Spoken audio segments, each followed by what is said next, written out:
Hey, welcome back to Completely Random. My name is Karen, and I thought today we would do something a little different. Let's do baking in comfort. So I am in my pajamas, no makeup. So, you can put me on pause, go get changed so we can be comfy together. I'll wait for you. Don't worry. Go ahead. All right, so hopefully you're comfortable. You got your cup of coffee, tea, or whatever your beverage of preference. But today I'm going to show you how to make peanut butter cookies. And this was like a Christmas recipe that I kind of found. I found it on Pinterest, and I made it as like part of my Christmas gifts, and I got a lot of rave reviews on it.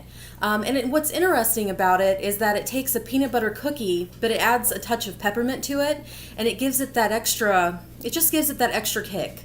So that's what we're going to do today, so let's get ready to get started. Okay, so the first step is what you want to do is preheat your oven to 350 degrees, which I've already done. And I've also taken, it says to take some parchment paper, I have some wax paper, and I just sprayed it down with, I usually use a spray that has flour in it for baking. That seems to work best for me. And I'm just using, honestly, a cake pan, because my oven's really small, so the cookie sheets that I had don't fit in my oven when I moved into the home. So these work just as fine. That's what I always use, so you can always use whatever you have on hand. And the first thing that we're going to do is you need a half a cup of butter, which is 1 stick of softened butter. I use unsalted. I usually use unsalted for everything unless it says salted butter. I believe the reasoning is that whatever recipe, I guess, needs the extra salt, or however they determine that. So I'm going to go ahead and put my butter in to my mixer. Again, it was 1 stick of butter. Set that aside, and first thing you do is you're going to cream together your sugars and with your butter. So I added in a half a cup of granulated just white sugar and a half a cup of brown sugar, and I already pre-measured it out into a bowl just so it wouldn't be as, hopefully not as lengthy in the video. Let me know if you want to see me actually measure those out, but it should be fine. And of course I'm going to list the recipe below this video, so you don't have to technically keep notes. So I will add that in. I will use my paddle attachment, and I'm going to go ahead and I'm going to pause it because when this mixes, it's super loud. So it would be horrible, like nails on a chalkboard. So just one moment. Okay, and now the next step after you do that is you're going to add in 1/3 cup of creamy peanut butter. Right now I have a name brand that I'm using, but before I just made it with a store brand and it still tasted fine, but that's your preference. I know some people are a little bit weird about generic things, and sometimes, the generic, it's true, sometimes it just doesn't taste as good. But in this case, I didn't really notice, a huge difference. So with that, the next is you will add 1 egg, and I just have a large egg here. There's that. And let's see, now we need vanilla. And I'm just using some imitation vanilla extract. I honestly just picked this up at Dollar Tree, so super cheap. I just dropped my lid. But that is 1 teaspoon of vanilla will go in there. And I will get that all mixed up, and I'll be right back.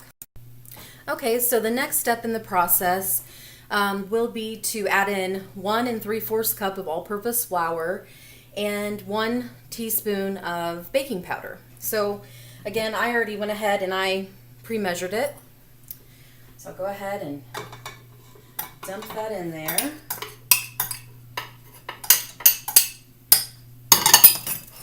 All right, and let me get that mixed together. And the next step is just to mix in some kind of sprinkles. This recipe calls for like the nonpareil, like Wilton, and I did do that at Christmas time, and it turned out fine. Then I fixed it another time, and I used pink sprinkles, just sugar sprinkles, and that's kind of what I'm going to do today. I'm just going to use these silver sprinkles that I have on hand. Of course, this won't post today, but today is the Super Bowl, so I have a Super Bowl party that I'm going to later, so they'll really appreciate the silver sprinkles in it. So really you're just going to put in just a few tablespoons. You don't need a whole lot. So I will go ahead and throw those in there.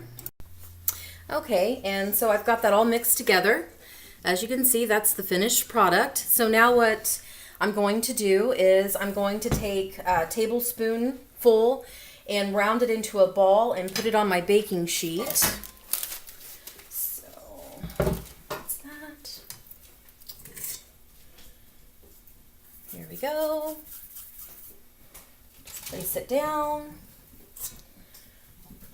And also at the end it calls for the Hershey Kiss peppermints, and those are great around like you know, Christmas time. You can find a whole bunch of them, but of course we're into February now, and they don't sell them in the stores. So I am going to substitute, I think I have 4 peppermint Hershey Kisses left, so I will substitute the rest for Andes mints, and I think that's going to work out just fine.